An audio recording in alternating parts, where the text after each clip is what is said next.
live. Confirm and go live. Hey everybody, we're back. Back to another amazing day. Another amazing day. Right with an author, number 5. Okay, let's get to work, shall we? Let's focus on the work. We're almost done, I think, with this chapter. Chapter 6. And then we'll go back and edit it from the beginning. So, if you guys want to read out the entire chapter, this is the time to do it. Sheepishly, he started stepping across the cell before hesitating and sheepishly turning towards me.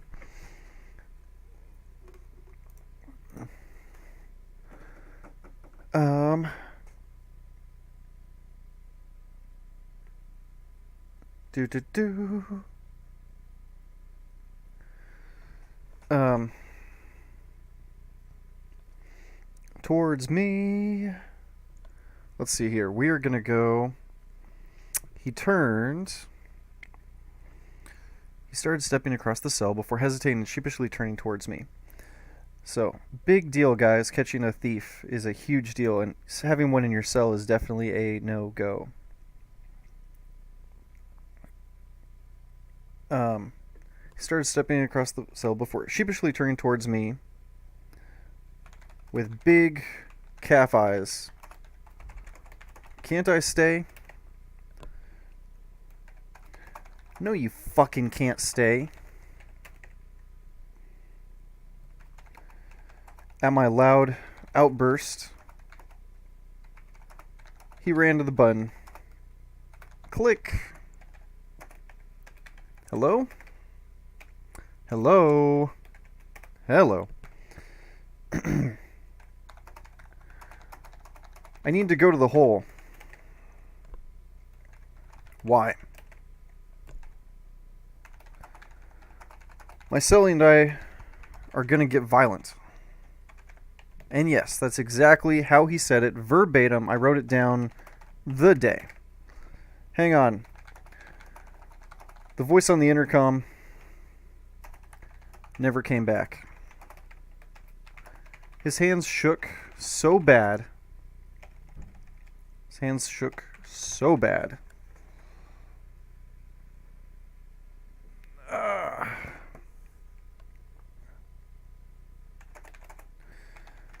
I could practically taste the fear in the air. I had him sit quietly, back on his bunk.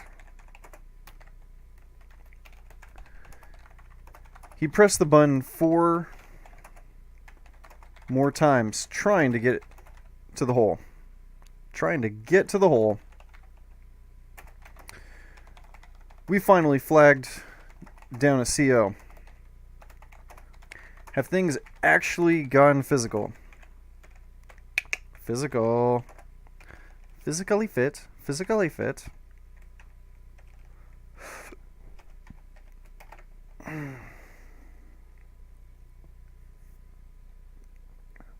Things actually gone physical. Crip looked at me before slowly shaking his head.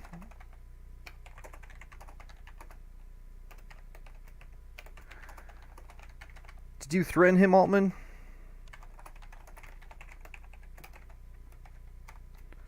No, sir. And of course, sir, when talking to a CO, does not mean sir like you say respectfully. Sir, in jail when you're talking to CO, stands for shit, oh my gosh.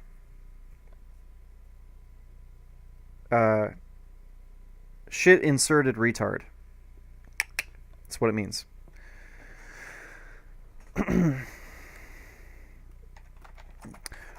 Well then, you two be adults. Classifications will be here to move you Wednesday.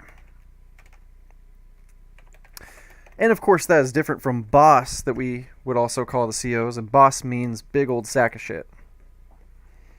Big old sack. What's up, you big old sack of shit? Wednesday. The hole must have been really full. As the CO left, I put Crip back on his bunk. Well, I said thoughtfully, if you're staying, then you're going to pay me back any way you can. Crip stayed on his bunk, wide-eyed and shaking. Over the next week, I took his lunch and dinner trays, yelling at him to shut the fuck up and stop moaning about how hungry he was. He was lucky I let him keep breakfast. He was lucky I let him keep breakfast.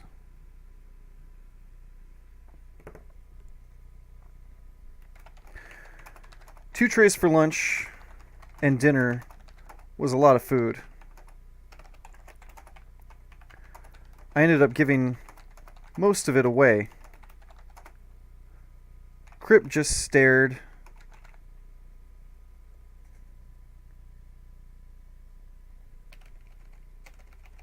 Crip just stared and starved.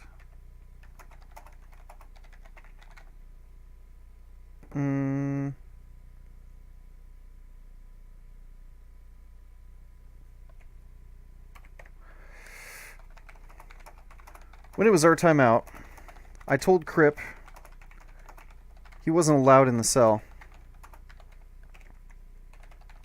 without me. Leprechaun had done a pretty good job of spreading the tale of Big 400, best name ever, by the way. I loved my name, Big 400. Putting the thieving Crip crybaby in his place. Crip spent his time out as a pariah. No one interacting with him at all.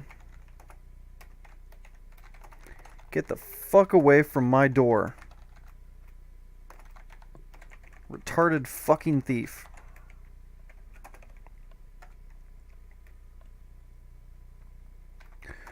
Was a common response to his attempts to communicate.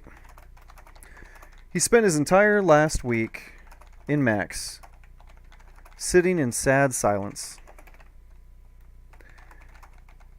Few were ever lower than Jailhouse Thief. Crip took a plea deal and left after a week of starving in silence. He promised to put money on my books to pay me back. I, of course, never saw a dollar. Woohoo! And that's the end of the scene right there. And again, I'm just going quick, typing out, and I'll go through and actually have everything cleaned up as the editing process goes.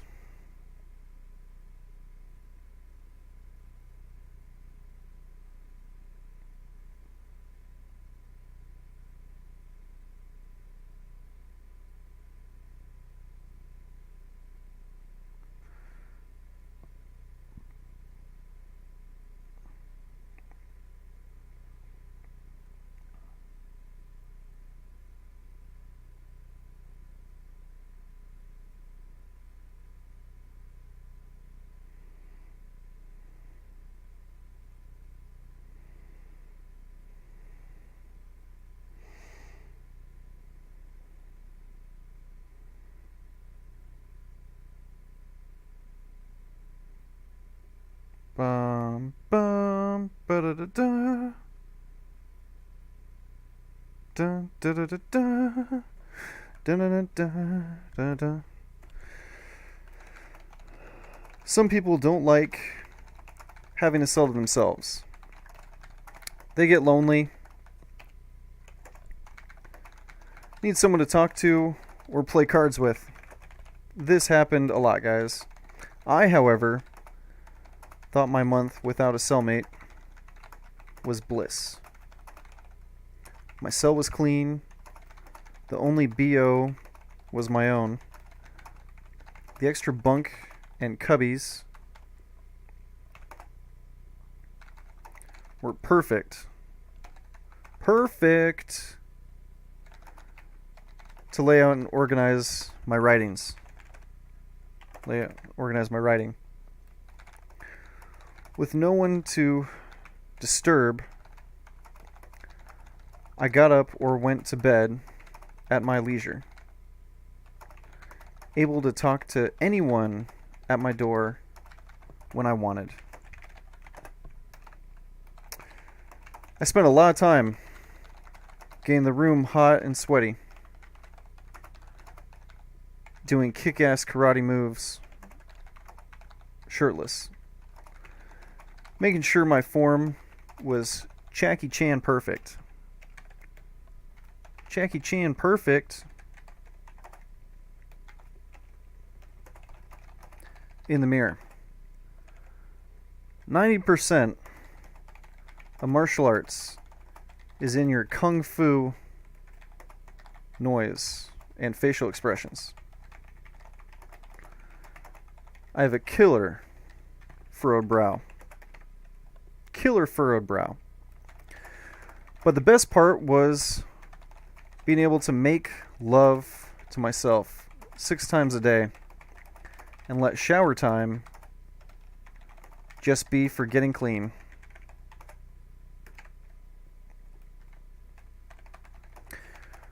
Whenever the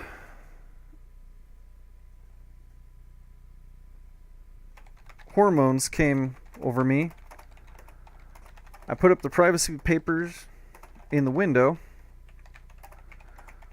lay atop my bunk, and let the little blondie in my head dance. Before, after, sometimes even during meals, I'd start caressing the perfectly perky tits in my head. The left one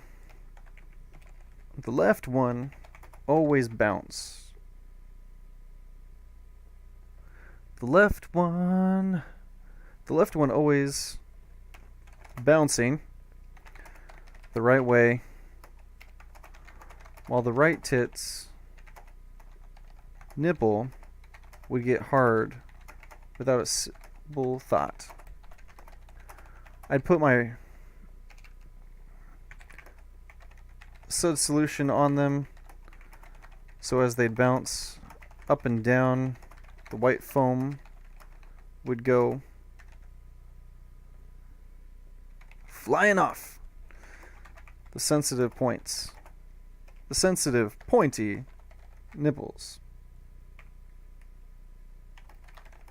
With suds slowly sliding down the round tits, I shake my bottle of soap suds up and down, up and down, up and click. Altman. Nope. They scared her off. What? Pack up your shit. Amazing how they can cuss at detainees, but we can't cuss back. Why? And that's a huge double standard, guys. I don't get it. I don't like it. I don't appreciate it. Why?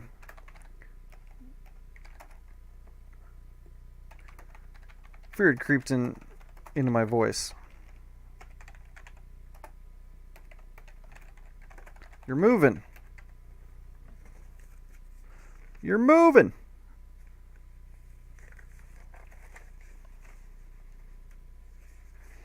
No.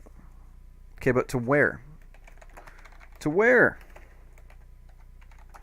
Pack your shit.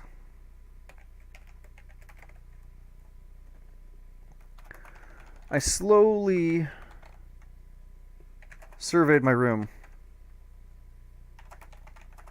Pack my shit? I have a lot of shit, so packing it all is impossible. 2 trips, maybe 3 will be needed.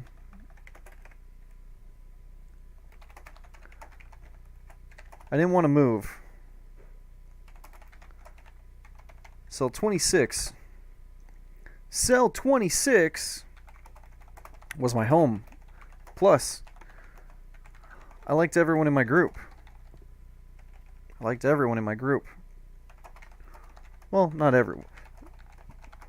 But the ratio of likes to loathe entirely was a lot better than the other groups. My heart started racing. What if I was headed for the hole? What if my gambling and mafia-style loan sharking finally caught up to me? Calm down, Trevor. I'd simply have to explain that little Mexican kid from Puerto Rico had it coming.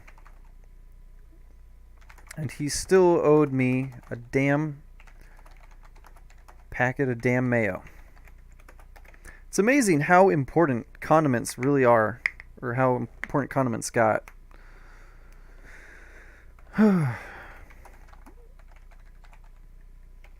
As the classification COs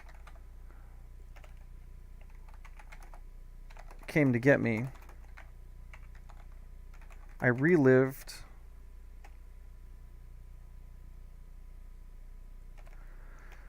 I was relieved to find I'm remaining in the same group and just moving 1 cell over. As they opened the door to my new house, I came face to face with my new cellie. Everybody's favorite 85-year-old veteran, Gramps. Gramps was the closest thing I found to the perfect cellmate. He slept so much, it was like having the house to myself. When he was out, he was out. I talked with anyone at the door. Made love, even took shits anytime I wanted without disturbing. Sleeping old man. And what a sweet sleeping old man he was, let me tell you.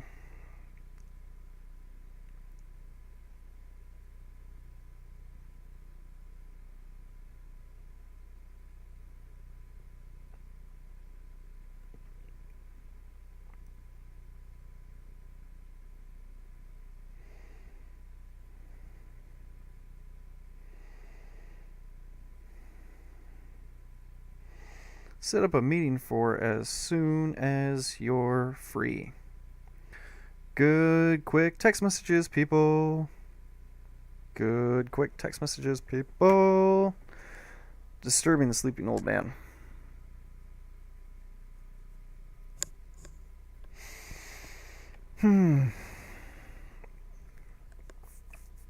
What a nice sleeping old man he was, too. I miss him. I miss Gramps. He was so nice.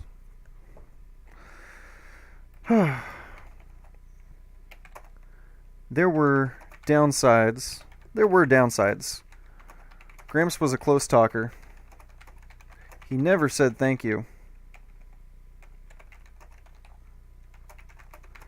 And he chewed apples with his mouth open. The last one I dealt with by wearing earplugs during meals and eating my apple at the same time as him.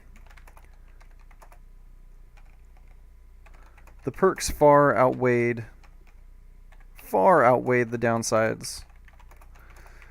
He showered every day, never smelling. He was respectful of my things and kept his own dress right.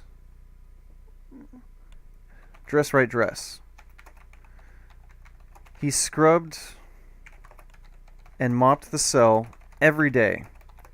I never had to clean. And best of all, he came with some pretty amazing war stories. War stories, let me tell you guys. Oh, stretch. He came with some pretty amazing war stories. Shrapnel scarring a dead eye and a haunted voice.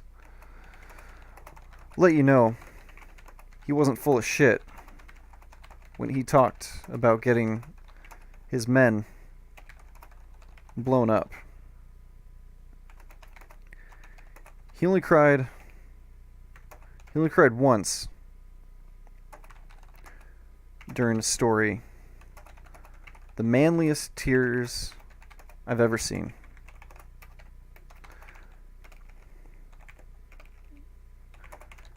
His snoring got bad every so often. He learned to gently bang on the metal bunk until he rolled over. Not a terrible ordeal. His PTSD induced night terrors were much worse. Screaming and uncontrollable thrashing in the dead of night were hard to get used to. A few times I found him laying on the ground or perched in the corner. I'm thankful I never woke up with a pencil in my neck.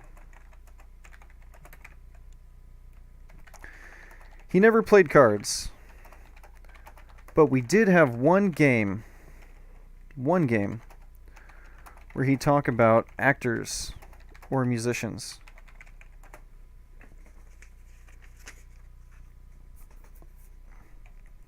Actors or musicians from the 50s and 60s. I wouldn't know them. He'd be shocked and tell me how amazing, talented, and famous they were. I, of course, wouldn't remember anything he'd said about them later.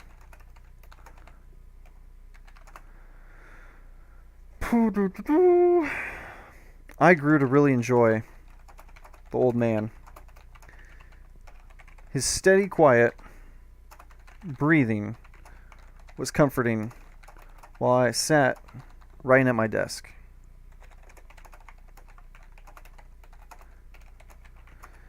It was on one such occasion that I saw some paperwork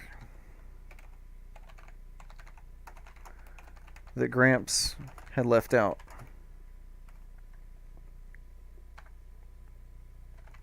Detainees often receive copies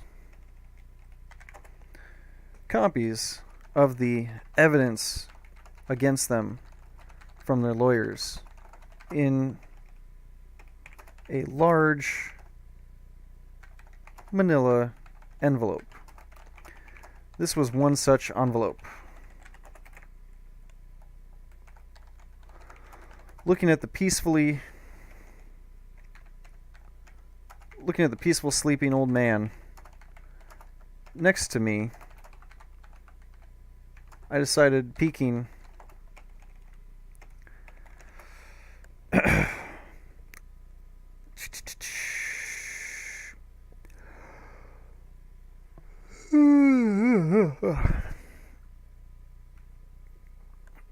peeking at his paperwork would be a huge invasion of his privacy.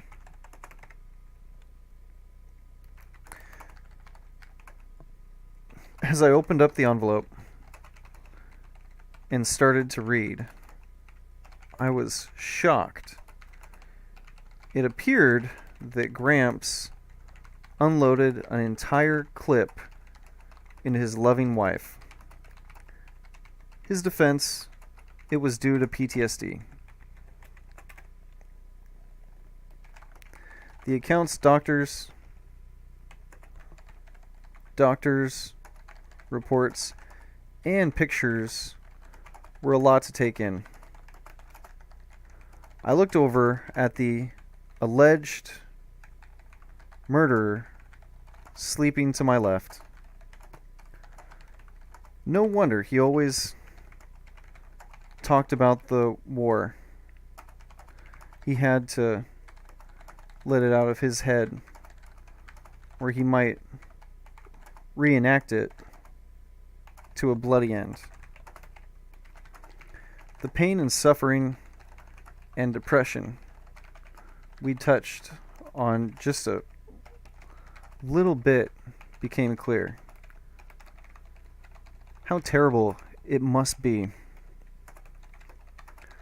to know you murdered the woman you loved in cold blood. He didn't belong cooped up with me in a cell. He belonged in a treatment facility with real doctors giving him what he needed to function in society. He needed love, compassion, and medication. He needed me. Dun dun dun! Alright guys, that's the end of the chapter. So, now let's go down at the very, very bottom. Center up the bold and 16. Chapter 7. Dangers of boredom. Let me tell you guys, boredom is dangerous. Why? Because when you're bored and you have nothing to do, which is truly what it is. So when you're bored in the real world, what are you going to do? You're going to watch TV, right? You're going to watch TV. You're going to get drunk. You're going to do something that's stupid or dumb, but not nearly as stupid or dumb as what you have available to you in jail. Like, you have so little available to you that the dumb, stupid things you do are just way worse than what they would be, right? If it was just watching TV. Like, watching TV is nothing. It's a waste of time, but sometimes that's what you need to do. You need to waste time because you're so bored, there's nothing else to do.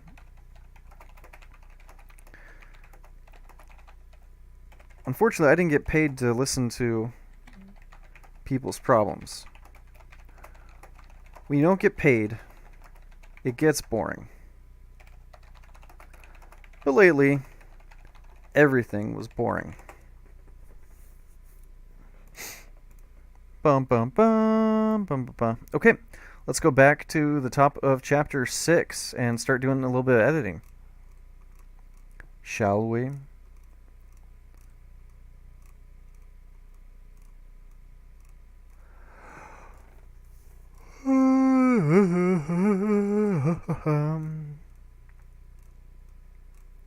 Where are we at? Where are we at, guys? Come on now. Did I go too high? Did I go too far? Nope, here it is. Chapter 6, Bad Selly. Let's save our work real quick. Thank you. Chapter 6, Bad Selly. A crazy, stupid, mean, or fat silly can make your time incarcerated a nightmare. Fat sillies are on the list because they all stink up the cell and are often slobs.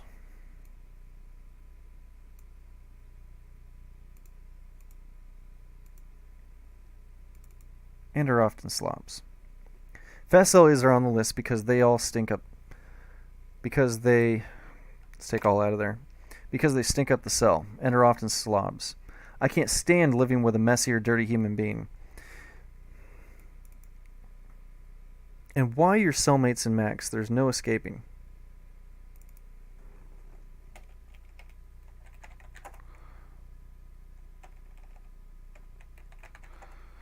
When your cellmates in Max, when your cellmates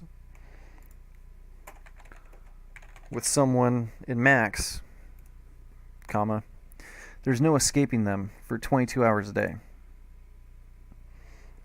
Escaping them for 22 hours a day. On the flip side, a good celly allows for good conversation time, playing games, and making time go by faster. Another person can also give you a feeling of camaraderie.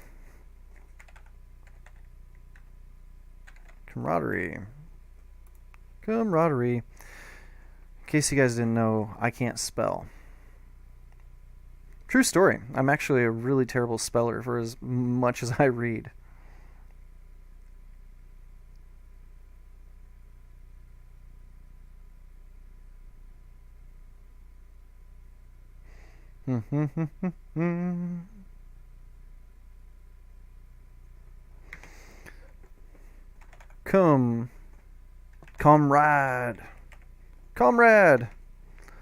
Camaraderie.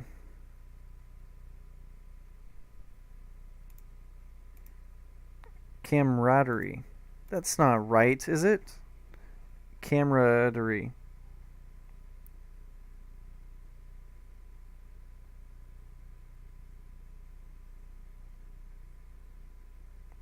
Yeah, I was... Why is it saying I was wrong? Camaraderie.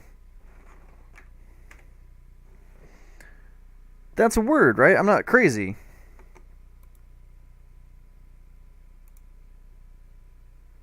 Camaraderie. No, I'm spelling it right. Why is it coming up as if I spelled it wrong?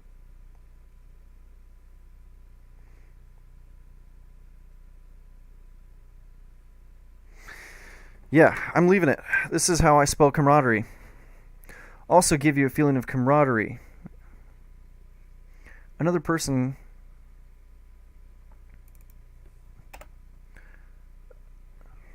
can give you a feeling of camaraderie.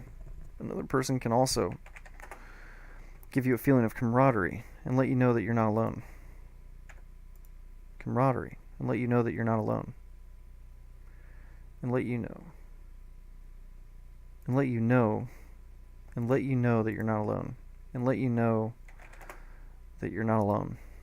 Yep, that's right. Dr. Nielsen was an amazing cellmate. He was intellectually stimulating. Conversation flowed, and we talked for hours about everything. Our home life, work, religion, politics. It was all fair game. We challenged each other at chess, even though I won most. And taught each other... We challenged each other at chess.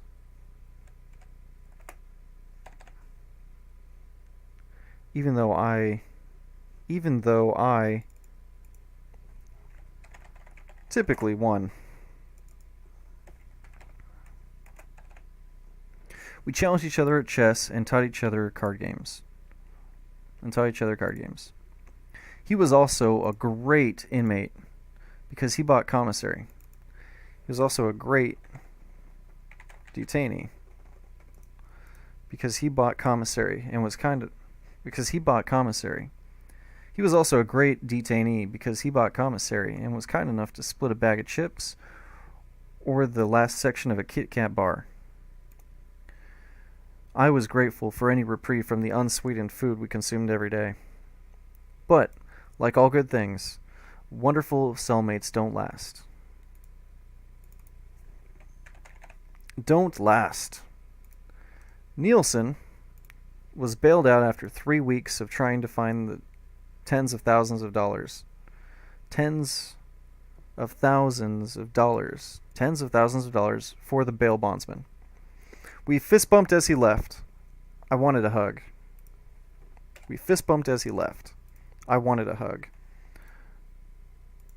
A week passed before I was given a new cellmate. See, again, it's saying that week is spelled wrong. That's how you spell week. And that's what I mean. I don't mean week. I mean week, like a week. Right? 7 days. 7 days have passed. 7 days is how much time has elapsed in our story. A week passed before I was given a new cellmate.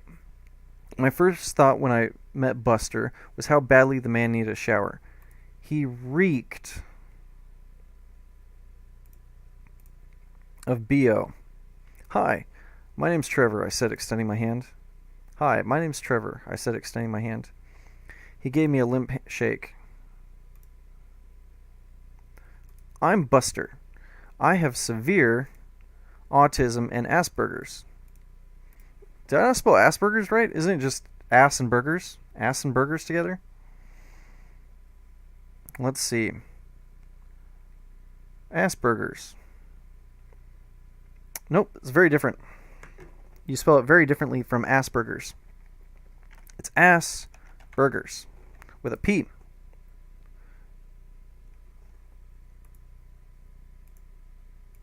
Autism and Asperger's. Should autism be capitalized? I have severe autism and Asperger's. I can read at a third grade level. What the fuck is he doing in my house? What the fuck was he doing in my house? As if I'd asked him to tell me his life story, he told me his life story. Much of it revolved around his cat. I was adopted by my mom's. People make fun of me for that. That's why I have brass knuckles to threaten them with. I like weapons. I've had a few jobs, but I get fired because I forget to go. Haha. But I get disability, so it's okay. I have a girlfriend I like a lot. We live together in my basement. I hope she remembers to take care of my cat. I love my cat more than anything. He enjoyed talking about himself. So do I. So did I, but I discussed myself in a more conversational manner. I have letters from my girlfriend. My girlfriend, not my cat. She thinks I deserve to be in here.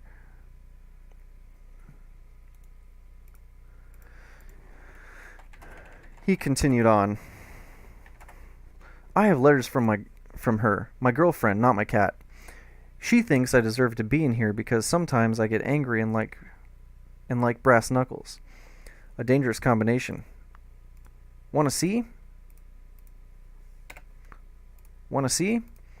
Everything he said was loud. I tried my best to reply. You know, Buster, I'm not. Whoosh! The letters were in my lap. Soon I understood that his girlfriend was also differently abled, and that she was jealous of all the attention Buster gave his feline companion. I began to wonder how violent things got between the two oddly abled and wished. I began to wonder how violent things got between the two differently abled. I began to wonder how violently things got between the two differently abled, and wished I could observe them in their natural habitat. Wish I could observe them out in the wild, in their natural habitat. I'm going to leave natural habitat, but out in the wild is a good way to say it too.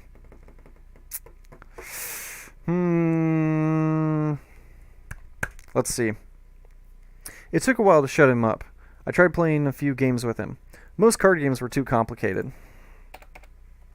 And I didn't want to play Go Fish. Chess was out of the question, and he wouldn't play checkers because we didn't have real checkers pieces. Having real pieces was very important to him. Was extremely important to him.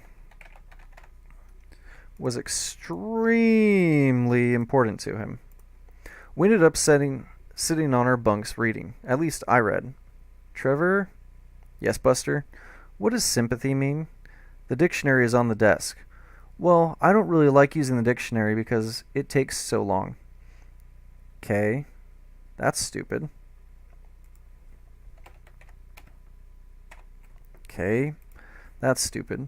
I wished his voice wasn't so monotone. Trevor? What? Can you tell me what it means? No. Irritation was rising. Why can't you? Because I don't want to, Buster. I'm reading my book. You have a dictionary you can use. But I don't like using the dictionary because it takes so long. Tough. His voice inflection never changed. After about 30 seconds of silence, he asked, Can't you tell me what it means? Buster, I'm reading. And you're no good at multitasking? My head flooded with possible answers. I decided to go with one that had the best chance of ending the conversation. No. Oh. I sat back, enjoying the silence. Was that it? It was over? I enjoyed my book in silence with a smile on my face. Bam! I bolted up and looked at the door. Buster had thrown his book against it. I yelled, What the hell?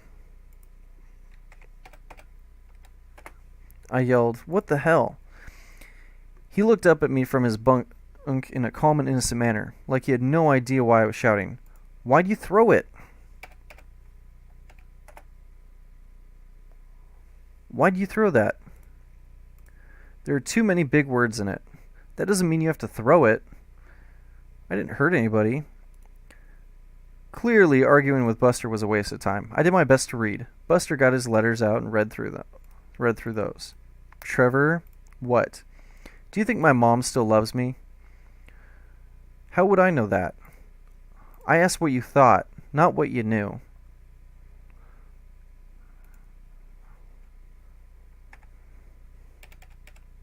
I asked what you thought, not what you knew. Yeah, okay, technically. Yeah, okay. Okay, yeah, technically. I don't know, probably. That's good. Another 3 minutes of silent reading before. Trevor! What? My tone was filled with irritation and a hint of anger.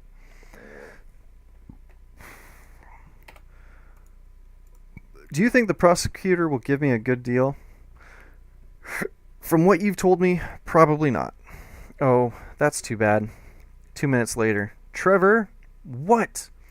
Do you think they threw away my weapons? Probably. Oh, 4 minutes later. Trevor? What? Do you think my girlfriend is taking good care of my cat? You said she doesn't like your cat, so she probably drowned your cat in the bathtub. 5 seconds of silence before I added, Your cat's dead. Another 10 seconds passed before Buster replied, Boy, I hope not. That'd make me really sad. Do you ever get sad, Trevor? You know what, Buster? I really just want to read in silence, okay? Oh, his favorite word. I read in wondrous quiet for a solid 10 minutes. A dull, quick thump, thump, thump broke the quiet with a steady rhythm. I froze in the wake of the thump, thump, thumping. He's not masturbating. I took a breath and slowly peeked over the edge of the bunk. I took a breath and slowly peered over the edge of the bunk. There it was, Buster, right fist thumping 100 miles an hour. There it was, Buster's right fist thumping 100 miles an hour. He stopped, looked at me, and smiled with a monotone hi. Without a word, I went back to reading. Between his thumping and body odor... Am I not saying that right?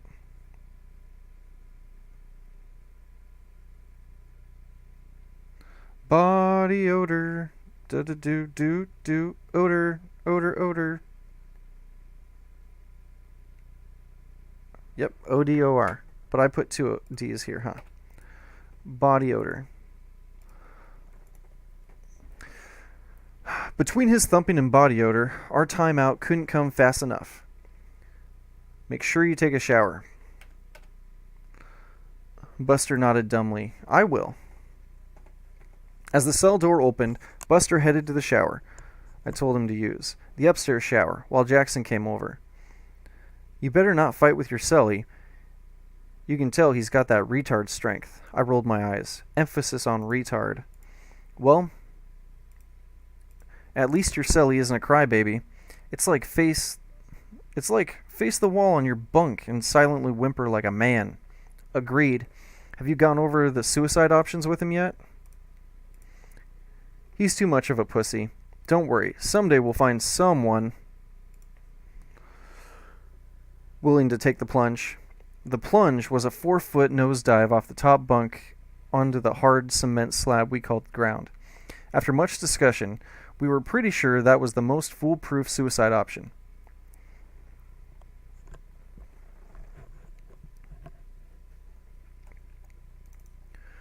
Suicide method. After much discussion, we were pretty sure that was the most foolproof suicide method available to an inmate. Jackson gave a sigh. I'm just tired of all his complaining. I might be looking to get rid of my cellie.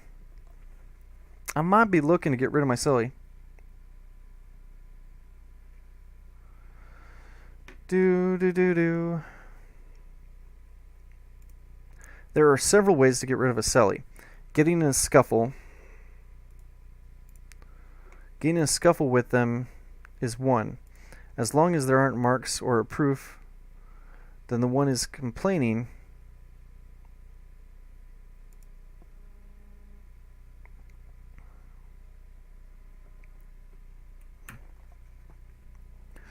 Getting in a scuffle with them is one. There are several ways of getting rid of a cellie. Getting in a scuffle with them is one. As long as there aren't marks or proof of the altercation, then the one complaining gets moved. Another option is to explain the situation to mental health, asking them to please put in a request for a cell change. However, this can be slow and isn't guaranteed to work. A faster option is to get your cellie to refuse housing or protective custody out, which will get them sent right to the hole.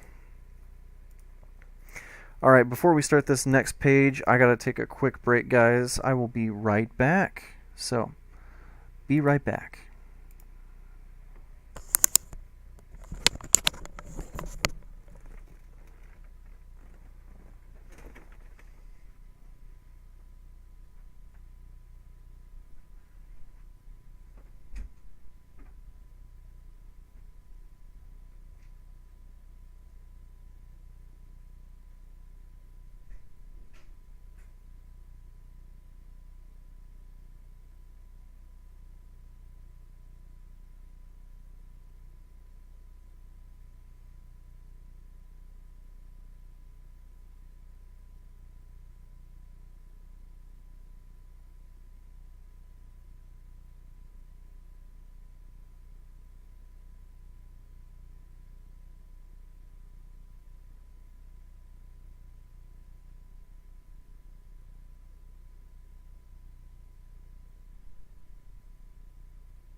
Hello, everybody. I am back. Oh, my goodness. It is a day, let me tell you. So much work going on. But it feels good. It is a good day. It is by no means a bad day. So, we are going through the editing process. If you're just joining us, if you're one of the people who just joined us, we are on chapter 6, which is all about bad cellmates. Bad cellmates, terrible cellmates. So, we've already written out the entire thing. Now we are going through and editing. This is the first edit, so bear with me. Just bare bones, quick editing. Here we go. You can also accuse your cellie of wrongdoing, sexual misconduct, or stealing our fan favorites to get someone out of your house and off to the hole.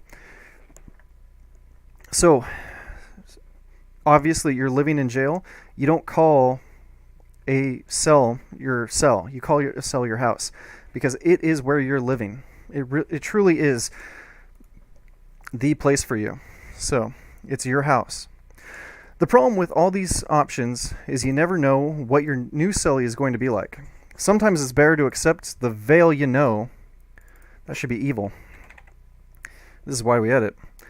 To accept the evil you know, like a complainer crybaby, than to risk the evil, again, veil, evil you don't.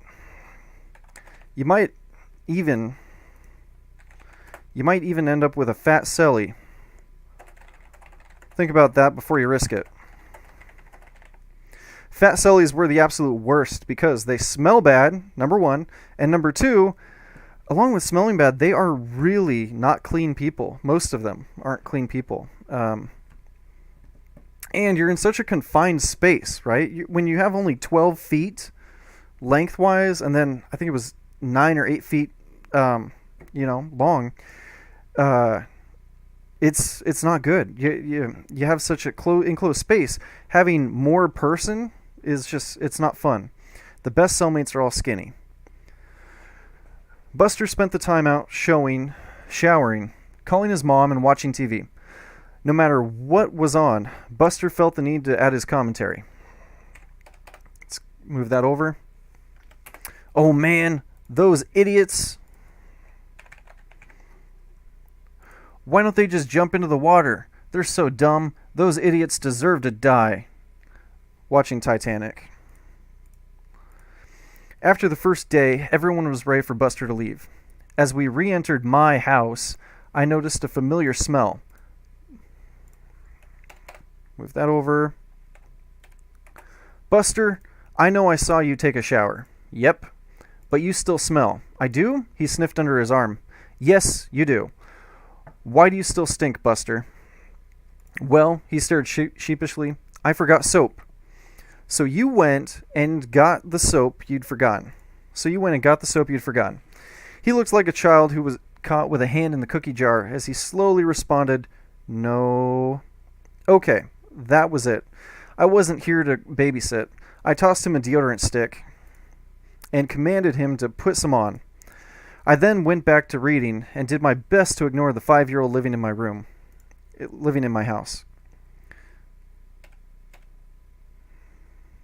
Yeah, we'll have that be a new paragraph.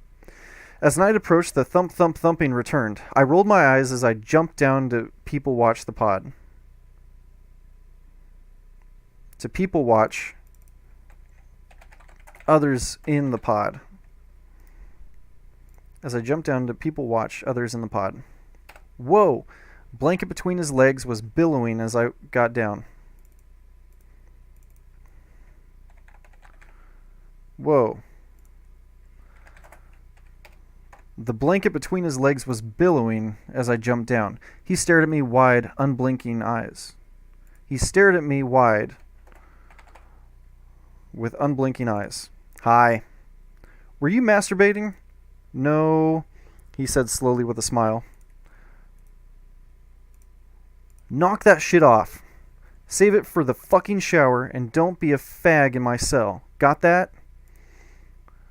His smile was gone now. Okay. So sorry.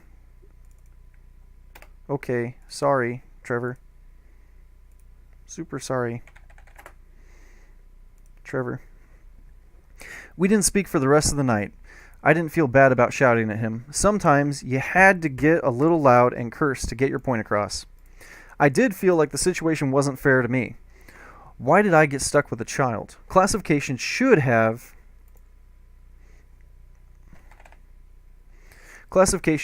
put him in the mental pod where people on a lot of meds, developmentally challenged, or insanely loud or obnoxious belong.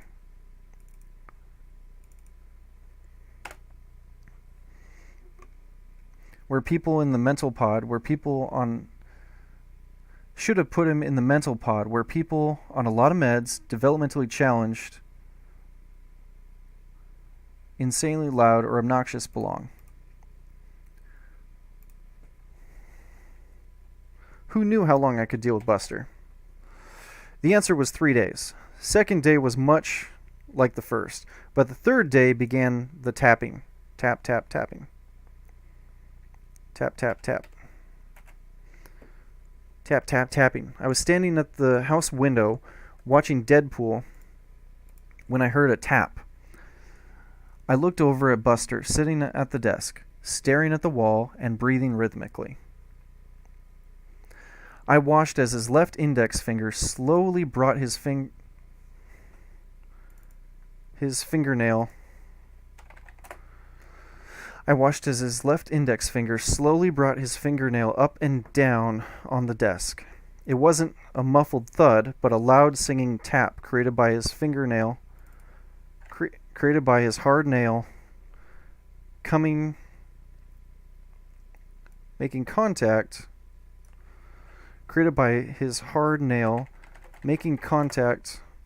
with the metal of the desk.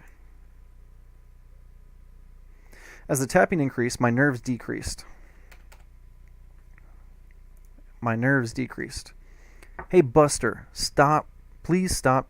Hey, Buster, please stop tapping. Hey, Buster, please stop tapping. He didn't move, respond, or stop tapping. I did my best to ignore the sound. and enjoy Deadpool.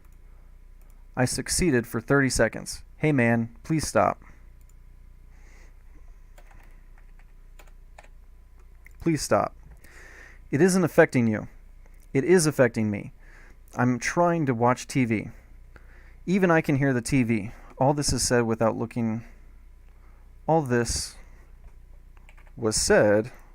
my way. Okay. Trying to stay calm and be understanding of Mr. Difficult. Okay.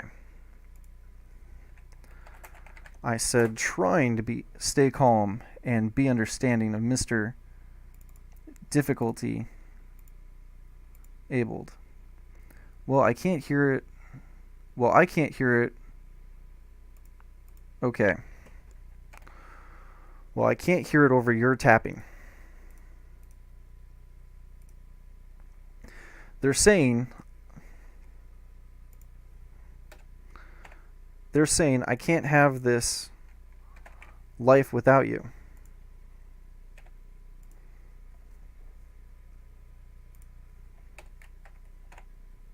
Buster, that isn't what they're saying. So you can hear it. Okay, disabilities be damned. Buster, stop tapping. It's a tick. I can't help it. Tap, tap, tap. Then tap on your pants leg or your bunk mattress. It's a tick. Tap, tap, tap. I moved closer to him in one big motion, finally drawing his attention. Stop fucking tapping on that fucking desk, you fucking retard. This was yelled at the top of my lungs and brought the entire pod to silence.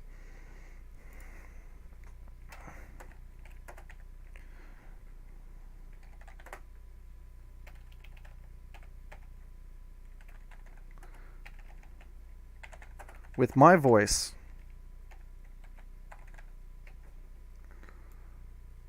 screamed at the top of my lungs. With my voice billowing. As usually a loud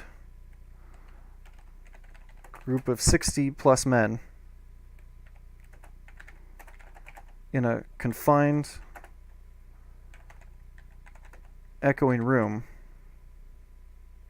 confined in an echoing room, with my billowing voice, what was usually a loud group of 60-plus men in an echoing room,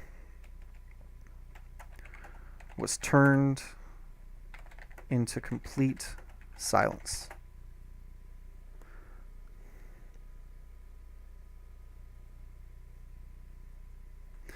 Buster sat wide-eyed, staring at me.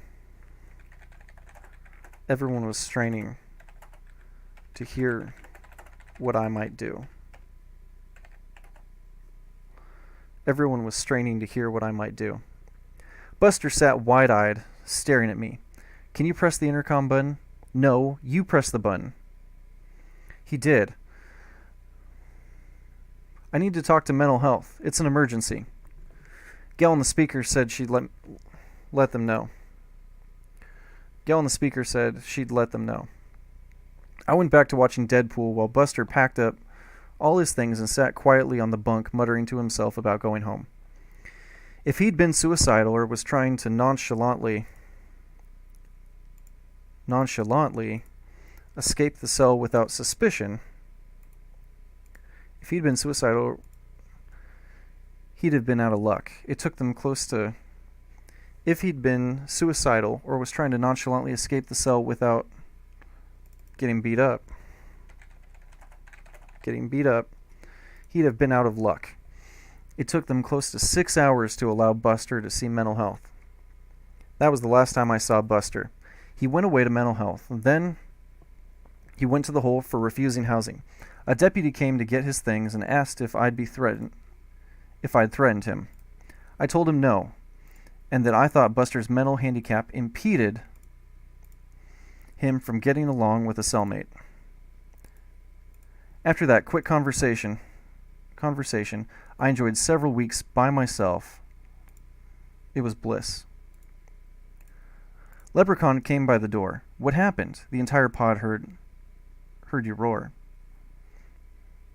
I quickly explained the situation. He was the fifth one to come ask for the details.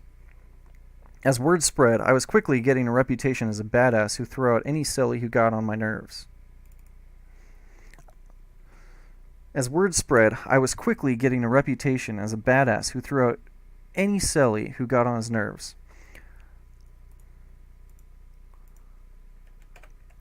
Leprechaun gave a low whistle. Just for tapping on the desk? Well, when you put it like that, it sounds awful. Oh, it's not that bad.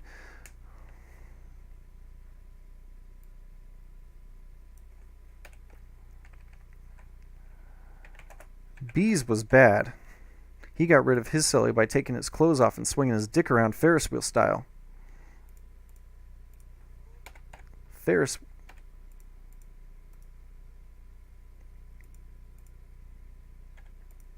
wheel style. Whoa, did he get in trouble? Nope, just claimed his silly was lying to get him in trouble. The cellmate was moved, and B got to keep his cell to himself. Clearly there are many ways to get a new celly. However, there's no way of knowing if one will be better than the last. However, there's no way of knowing if one celly will be better than the last. There's no way of knowing if... However, there's no way of knowing if the next celly will be better than the last. And you may not want to give classifications deputies the idea that you're the problem. Deputies the idea that you're the problem. They seem to place problem inmates together, and claiming the celly is lying or acting up will only fly so often. They seemed to place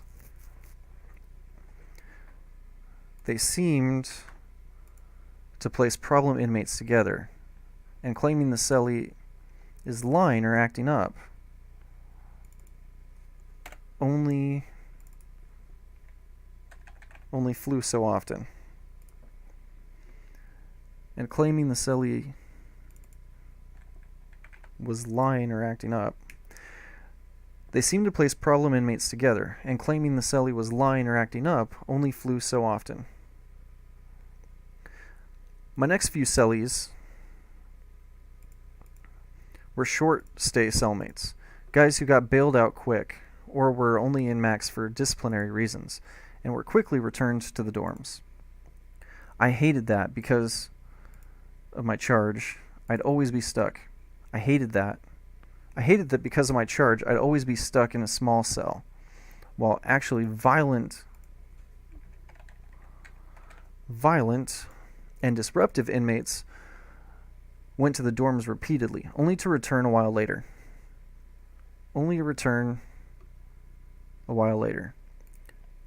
Nothing about jail is fair. I got used to giving short-stay cellies a basic lay of the land. Hi, my name's Trevor. Welcome to my house. These are my things. Don't touch them. Quiet time is midnight to 10 a.m. Plan your sleep accordingly. If you don't eat anything on your tray, I ask for first dibs. The calendar on the desk shows our timeout. Do your best to shit during those times, so I'm not trapped with you in this confined space. Try your best to keep the cell clean. Use the garbage bag. Keep the floor clean and lean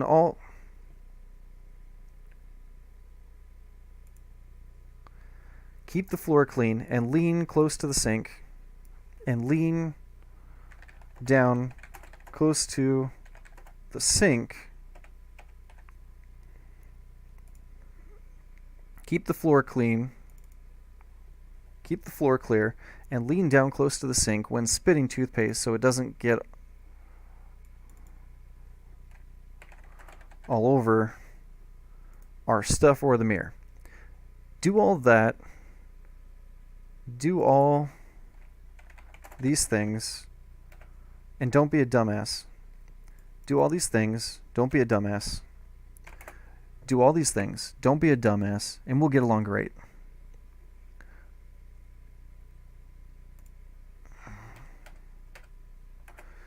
Do you play cards or chess? Maybe dominoes? I yelled at a few of my cellies, but we all got along okay for the most part.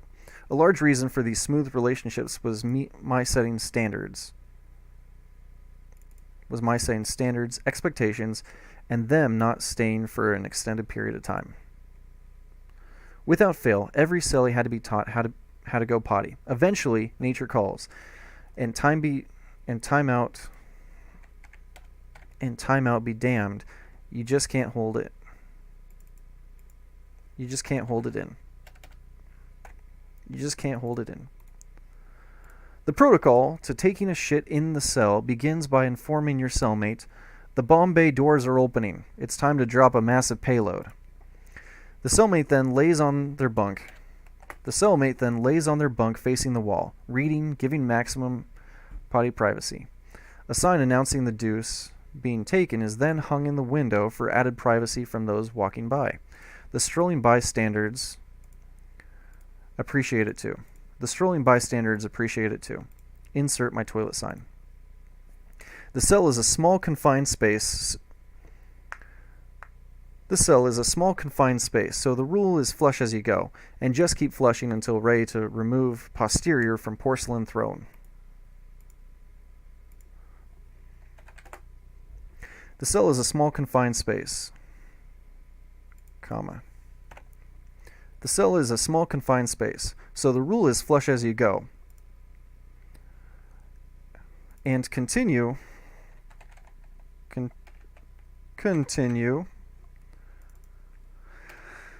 flushing until ready to remove posterior from the porcelain throne. No bowel movements should be heard over the sound of flushing. Unfortunately, this is easier said than done. To accomplish continuous flushing, the shitter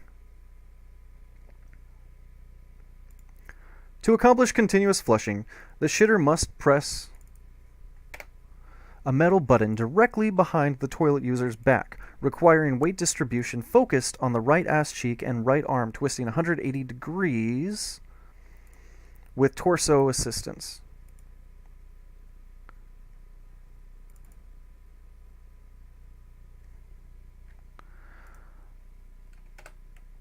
I suggest an attempt in this restroom technique to fully appreciate the shitty position it is.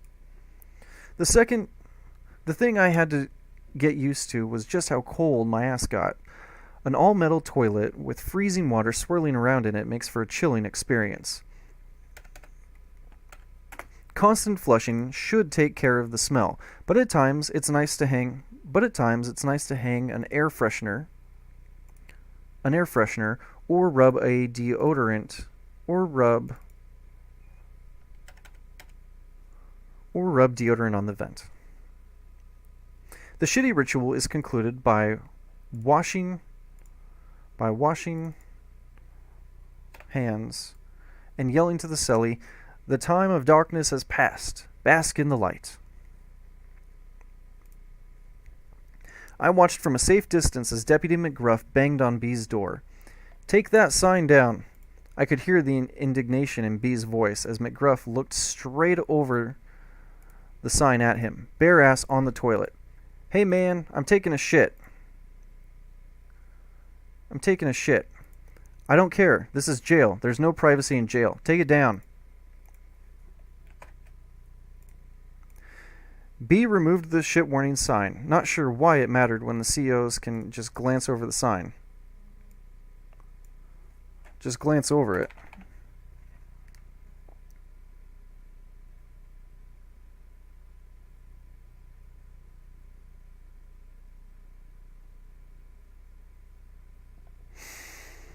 B removed the shit warning sign. Not sure why it mattered when the COs can just glance over it.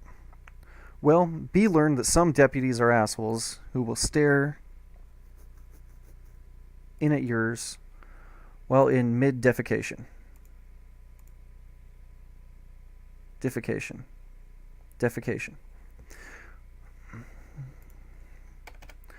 Well, B learned that some deputies are assholes who will stare in at your junk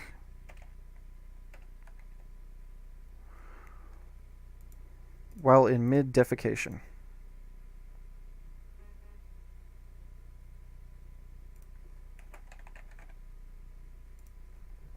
Well, B learned that some deputies are assholes who will stare in at your junk while you're in mid-defecation. This is why most inmates plan their shit and love-making sessions around the CO's walkthrough times. Right after a walkthrough is also the safest time to pass contraband, use drugs, or get into a fight. Altman, you're getting a celly. They never warn you or give you any time to prepare for an added person in your small living space. If I'd known, I'd have gotten one more pleasure session in. As I turned, I saw the man carrying a blanket and mattress towards my cell. Max.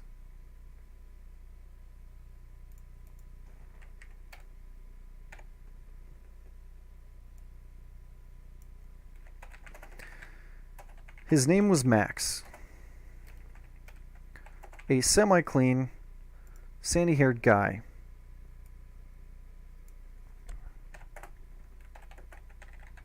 He looked all right. His name was Max, a semi-clean cut, sandy-haired guy. As we made introductions, I found out he was a recreational drug user with a temper. So just like half the guys who came through Max, the other...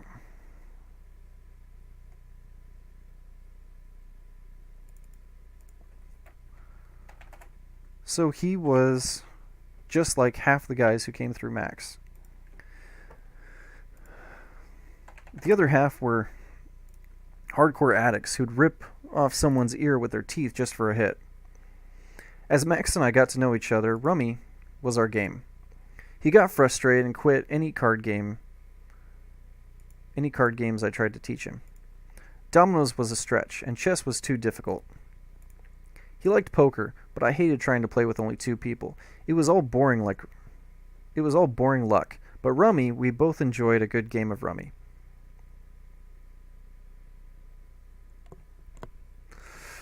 We'd play all day long with games going to 10,000 points.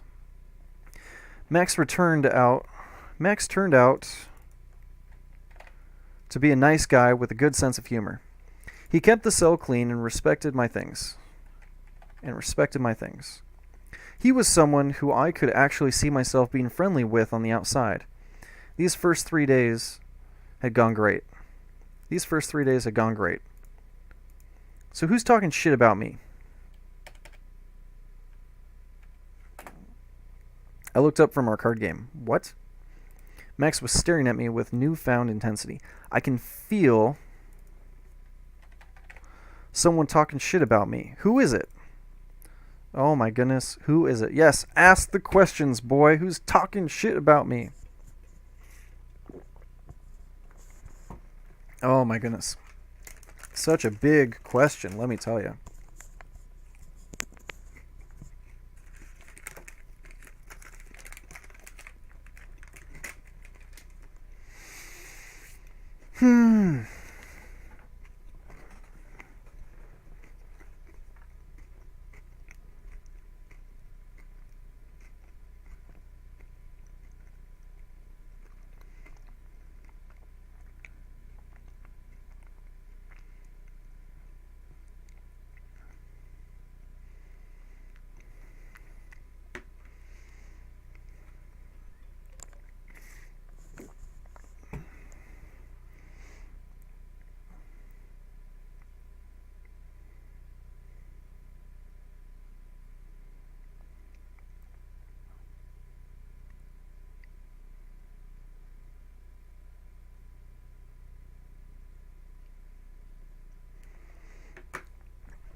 Who is it?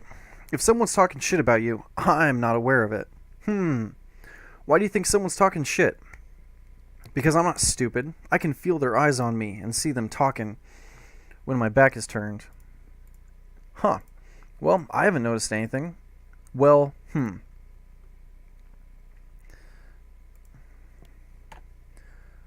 His Huh. Well, I haven't noticed anything. His that followed made it clear he wasn't sure I could be trusted.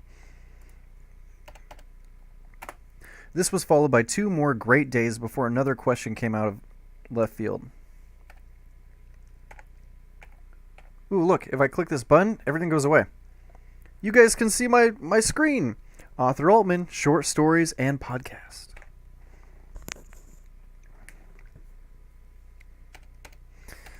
So, who has a problem with me? You think someone has a problem with you? Yep.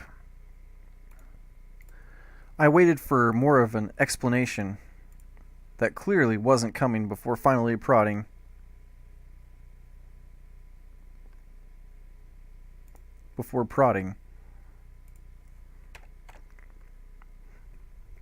Why? I'm not stupid, okay? I sat in silence, cards still gripped tight, me wondering how to proceed. If anyone has a problem with you, I'm not aware of it. Again, my answer was not to be readily believed.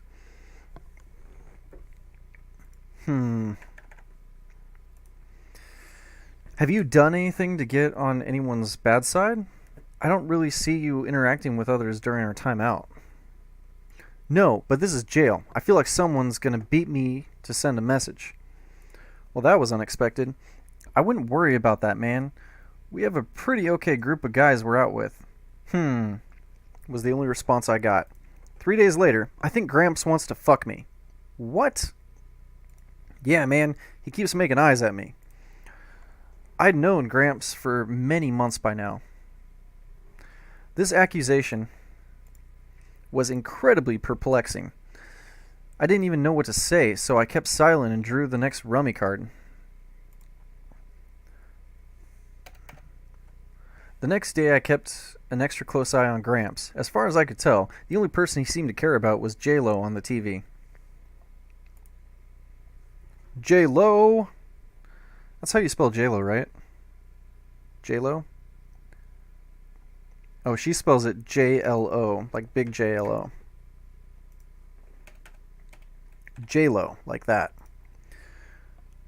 Jennifer Lopez. Hi, I'm Jennifer Lopez. I like tacos and burritos.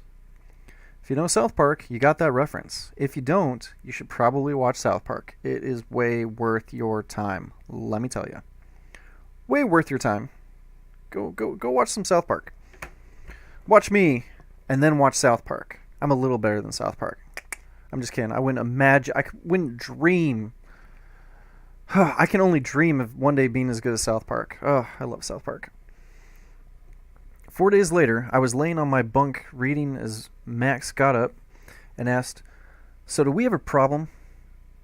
I looked away from my book to see Max staring at me with the intensity of a boxer awaiting the starting bell. Not that I'm aware of. Why? I can feel the tension between us. I wondered if Max's parents told him that his feelings were always valid. Clearly, they tended to be off the mark. Up until now, we hadn't even had an argument, let alone a hostile remark.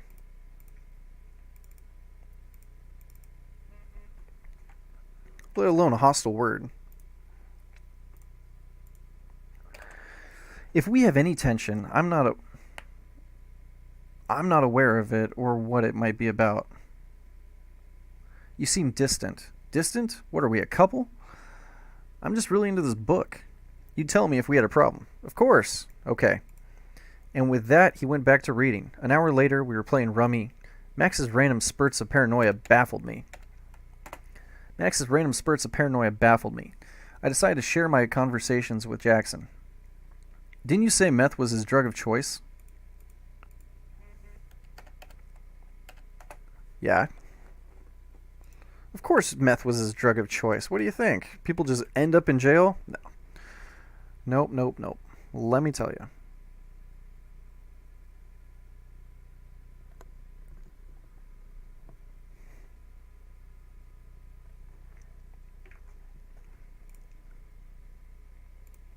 Well, paranoid feelings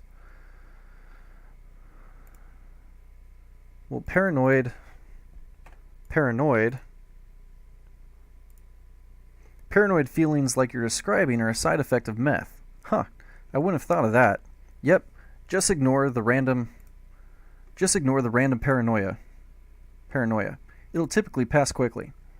And that's just what I did. When he had a moment of paranoia, I downplayed it, and we went about our day.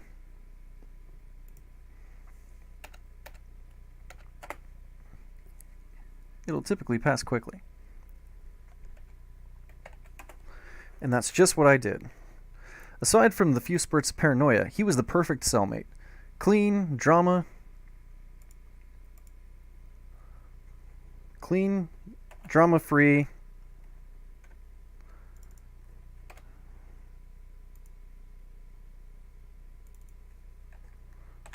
without enemies, and a relatively intelligent conversationalist. Clean, drama-free, without enemies, and a relatively intelligent conversationalist. We talked mostly about politics and religion. He showed a lot of interest in my Christian faith, and I was happy to provide him with biblical readings. I'm a big fan of the book of Matthew. Being there to answer any questions Max had was actually fun for me. I had to look up more than a few answers.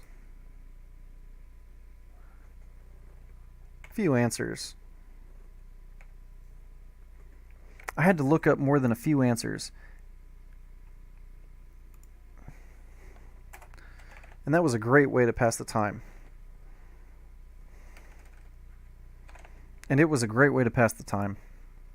In Max, you're always looking for new ways to pass time until your freedom. As that time continues to stretch. As that time continues to stretch out into more and more months,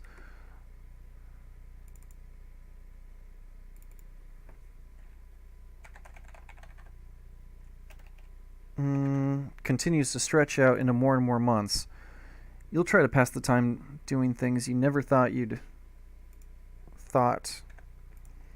do before. Hey Trevor, want to snort some sleeping pills with me? I looked up from my book. Excuse me? Max gave a sheepish look.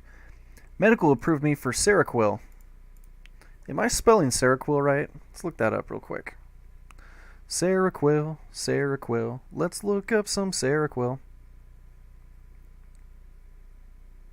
Seroquel. It can treat schizophrenia, bipolar disorder, and depression. Seroquel, prescription needed, consult a doctor, interactions can include. What does Seroquel do to you? This medication can decrease hallucinations and improve your concentration. It helps you to think more clearly and positively about yourself, feel less nervous, and take a more active part in everyday life.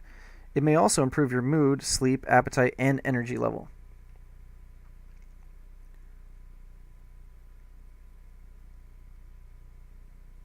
Seroquel side effects: constipation, drowsiness, upset stomach, tiredness, weight gain, blurred vision, or dry mouth may occur.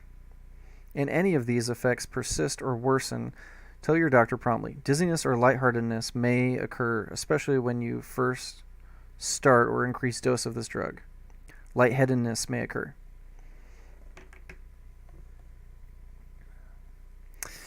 Well, there you go. That's why we were feeling the way we were feeling. Let me tell you. I definitely got dizzy. Woo, woo, I got so dizzy. Woo, woo, I got so dizzy. Woo, woo, I got so dizzy. Woo, woo, woo. Woo, woo, woo. Dizzy. I got dizzy.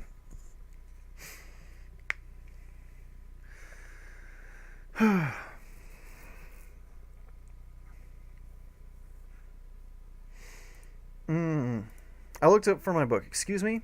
Max gave a sheepish look. Medical approved me for Seroquel. Spell that right now. Seroquel. Medical approved me for Seroquel. And I heard if you snort it, you get high for like 20 minutes before you pass out. You're going to risk cheeking your meds? No, I'm going to palm them, or rather, drop them really quick from the cup into a sticky on the door. My parents didn't raise a druggie. I was always a good, clean kid.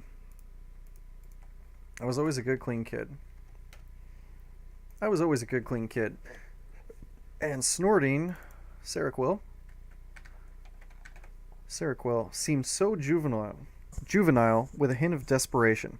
It's like what middle school kids raised in broken homes who were originally adopted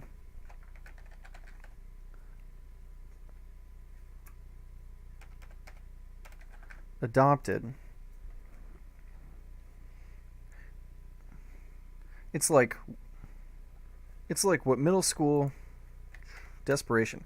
It's like what middle school kids raised in broken homes who were originally adopted do as a silent cry for attention and the possibility of feeling something other than their soul-crushing loneliness. I really like that sentence. I'm going to copy that. I'm going to tweet that later.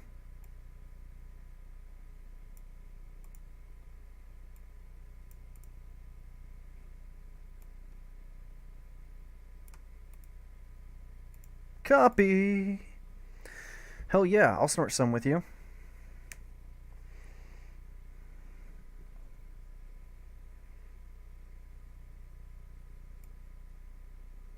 Bum bum bum bum bum. Let's bring up do. We need to bring up Twitter.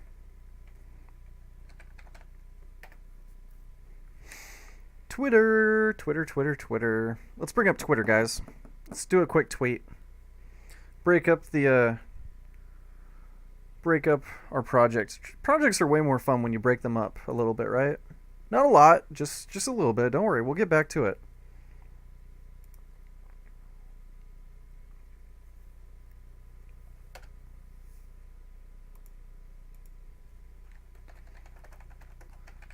From my new book.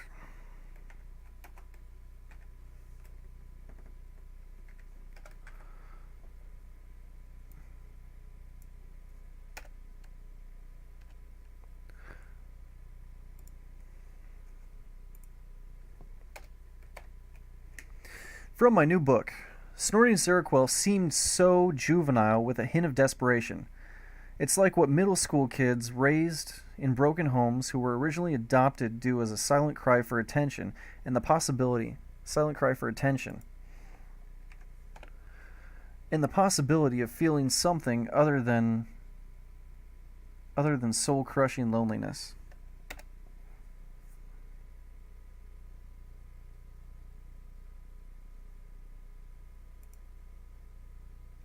Tweet. Yeah, guys. Tweeting. They're kind of hot. I like the one in the pink.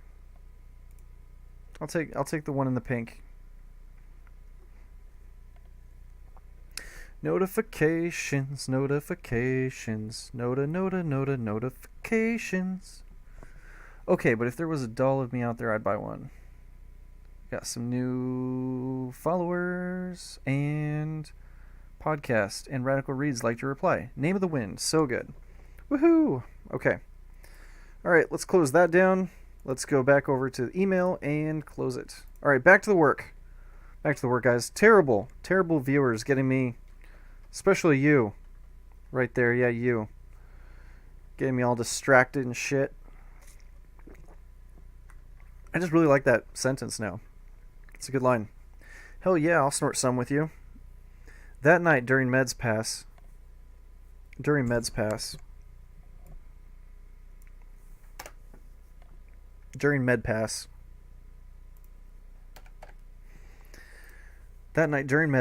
I did my best to read my book inconspicuously while my cellie palmed his Seroquel.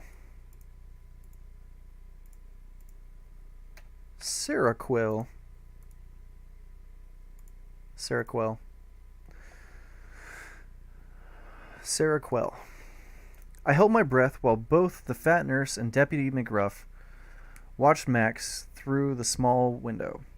He took the cup slightly above the door slit, where the corrections staff couldn't see. He quickly dumped the pill into the shampoo sticker we had stuck to the door, and in one fluid motion brought the cup to his lips and swallowed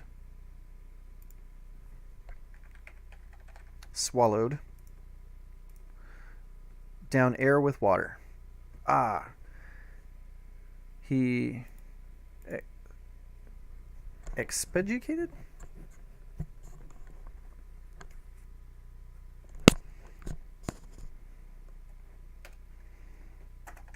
He let out, showing under his tongue, as the custom after taking meds. As was the custom after taking meds. I was about to wish my cellie a nice stay in the hole as the nurse whispered something to McGruff. Out of the corner of my eye, I watched closely as the CEO opened our cell door.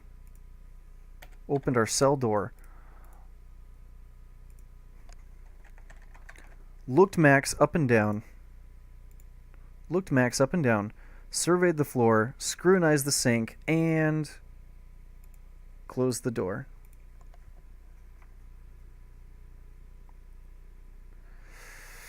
I couldn't believe he didn't see the huge sticker on the door he'd just opened. Max turned my way with a shit-eating grin as the nurse and deputy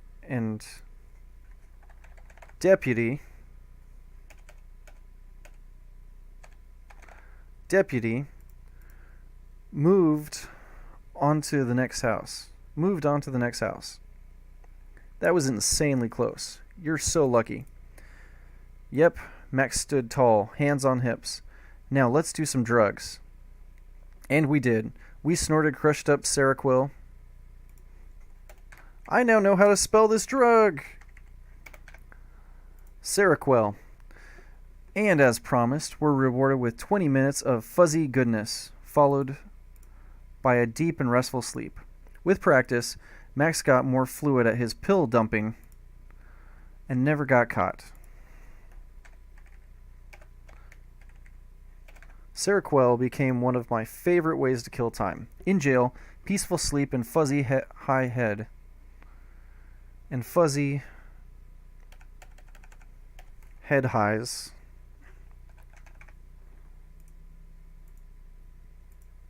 Head highs was a wonderful thing. In jail, peaceful sleep and fuzzy head highs was a wonderful thing. It was a sad day when Max left my house for freedom. He didn't want to take a plea deal, but his lawyer scared him. A plea deal. But his lawyer scared him and told...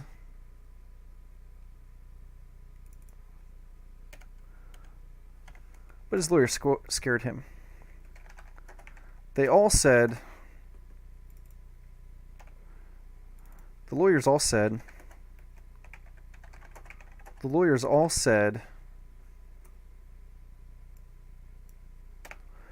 that proving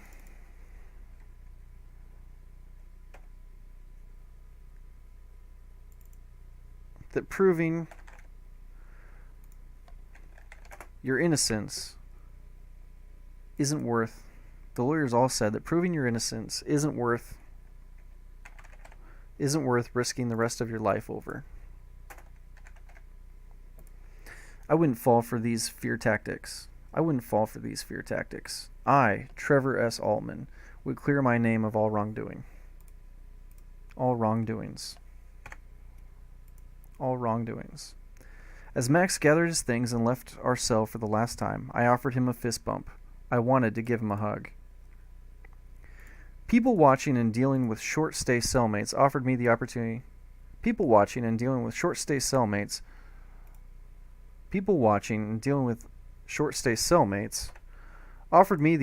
to acquire a skill I never thought I'd have, the ability to recognize a person's drug of choice. Bum, bum, bum. The ability to recognize a person's drug of choice. The majority of murderers, robbers,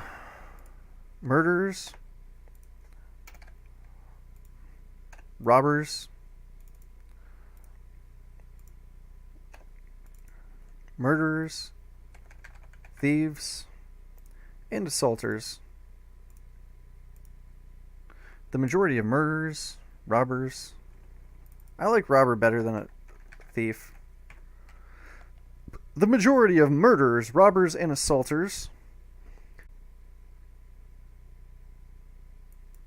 in Max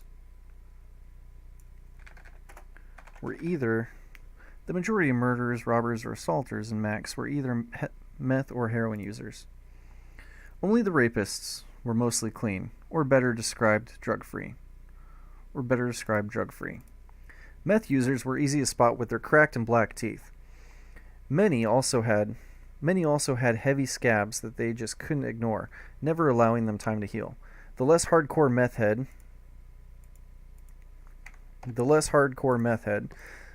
meth heads still gave themselves away with constant little fidgets, bouncing legs, or simply an inability to ever stand still and focus. Their withdrawals typically entailed sleeping all day.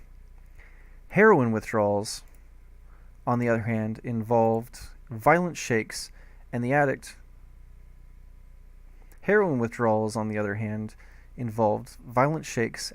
often laying in their own feces. How do we spell feces? Poop or feces? I was one letter off. Why on earth is Pages needs to step up its game in terms of knowing what kind of word I'm trying to say here, because they are not doing it when it comes to editing. Like, come on. I know that the word is spelled incorrectly. Give me something. Give me This is a step towards how it should say. This is how it should sound. This is the word you're trying to say. Ugh. Silly, silly, silly, silly, silly. Heroin withdrawals, on the other hand, involved violent shakes and the addict often laying in their own feces and or vomit. Nodding off, track marks, scratches, or simply the occasional or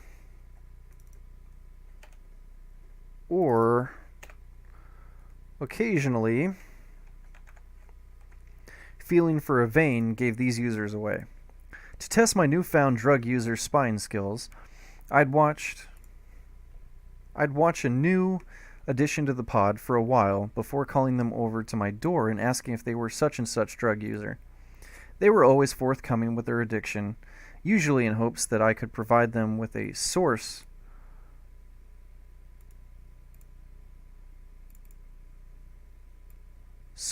to quench their needs. Source to quench their needs. A few times I was able to set them in the right direction for a finder's fee. With a source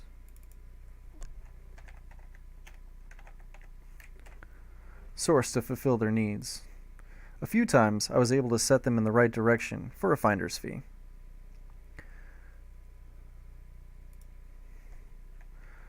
A few of the druggies were nice guys, but most were like HIV, annoying beggars always looking for things with nothing to offer and a few french fries short of a Happy Meal.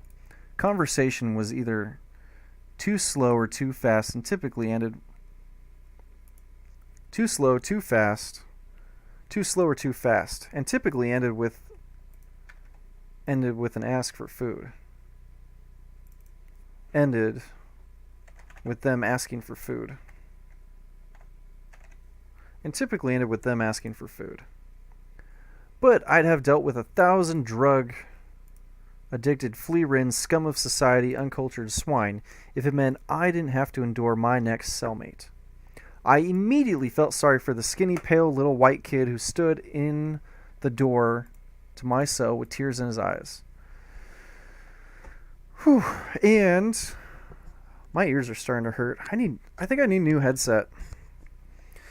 Or I need to start wearing my headset without a hat on.